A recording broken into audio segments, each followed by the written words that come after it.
গান শুনে যদি কেউ মজা পায়, স্বাদ পায়, আহ আহ করে উঠছে,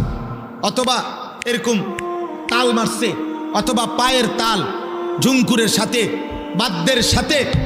গানের তালে যদি সে ডোলে, মজা পায়, নড়াচড়া করে, স্বাদ পায়, আহ করে, হ্যাঁ আওয়াজ করে, ইমামে আজম আবু হানিফা বলেন এরকম স্বাদ এবং মজা পাওয়া কুফরি, কুফরি, কুফরি। তাইলে দোস্ত, হতে পারে গান, হতে পারে বাদ্য, এই গায়িকা, এই নর্তকী একদিন তোমার ঈমান হারা করে কবরে পাঠায় দিবে, কবরে পাঠায়। হযরত ওমর ইবনে আব্দুল আজিজ রাহমাতুল্লাহ আলাইহি বলছেন, যে কলিজার ভিতরে আল্লাহর কোরআন আছে সেখানে গান থাকতে পারে না, আর যেই কলিজার ভিতরে গান আছে, গানের আকর্ষণ আছে, ওই দিলের মধ্যে আল্লাহর কোরআন থাকতে পারে।